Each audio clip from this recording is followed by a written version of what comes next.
The Grumple Who Couldn't Stop Rhyming. In Snicklesnack Town, where the Zizzazaz grew, lived a Grumple named Rizzle, quite fluffy and blue.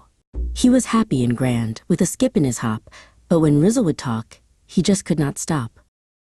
From rhyming, he'd say, "I need green, fuzzy socks, for my hands are quite cold and I want to feed clocks." When he meant, "I need food, like some cheese and some bread," his mouth would say things that should not have been said. A kind, patient boy named Gus tried to help Rizzle learn to keep words nice and straight. "Now, Rizzle," said Gus, "can you please fetch a mug? I would like to drink glumph from this wonderful jug."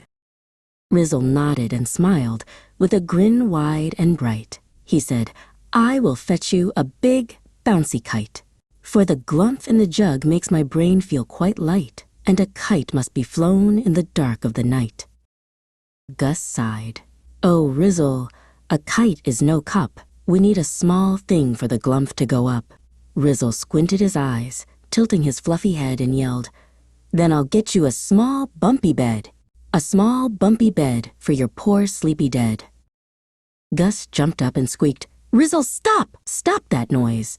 You are making me think of small, rattling toys. I don't want a bed. I don't want any dead. I just want a drink for my quite thirsty head."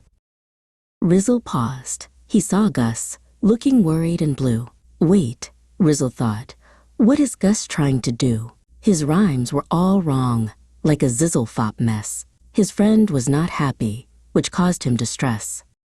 So Rizzle took breath, pulled his mind nice and taut. "I must ask what you want. What is it you sought?" Then he whispered so soft, almost like a faint breeze, I need a small, round thing for your knees?" Gus smiled. "Not knees, my dear Rizzle, my pal. But you almost had it, that wonderful gal." Gus meant trial, but rhyming is catching, you see. And now Gus was rhyming, just as wildly as he. And from that day on, in the town by the Zaz, they rhymed every word, which created a razz. A glorious, silly, rhyming fun cluck, but they still had to use their small mug for the glumph. Good luck.